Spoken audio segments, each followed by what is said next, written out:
I give now the floor to His Excellency, Permanent Representative of Italy to the Conference on Disarmament. Thank you, Chair. Italy aligns itself with the statement delivered by the European Union. I will now add some remarks in my national capacity. It has been 80 years since the explosion of the first atomic bombs on Hiroshima and Nagasaki brought unprecedented suffering and devastation. Earlier this year, the President of Italy, Sergio Mattarella, was in Hiroshima, where he met the 2024 Nobel Peace Prize recipients and the Hibakusha, and remarked that, and I quote, "The atrocity of those moments contributed to forming an international consensus around a moral imperative that atomic bombs should never be used again," unquote.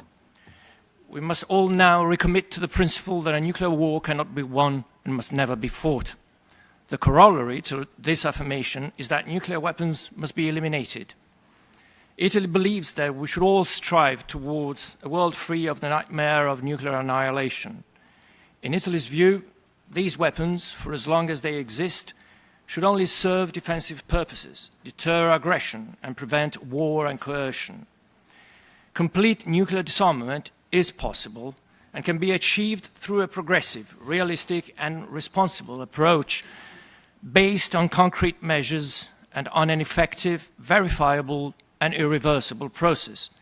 The NPT provides the only realistic multilateral framework to reach this objective in a way that promotes international stability based on the principle of undiminished security for all.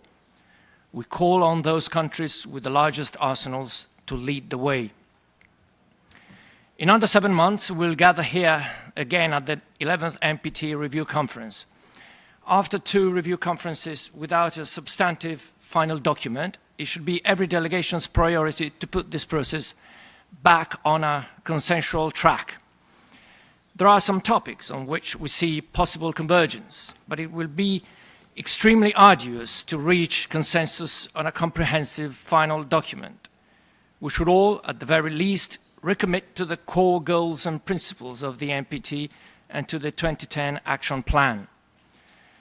Chair, far from being against the spirit or even the letter of the NPT, extended nuclear deterrence has over the decades prevented proliferation in that it has removed incentives for states in a nuclear alliance to develop their own arsenals.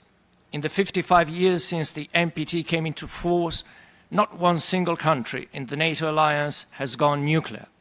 We can therefore, with confidence, state that extended deterrence has contributed to one of the treaty's main goals. I thank you, Chair. The distinguished representative of Italy for his statement. I give now the floor to the distinguished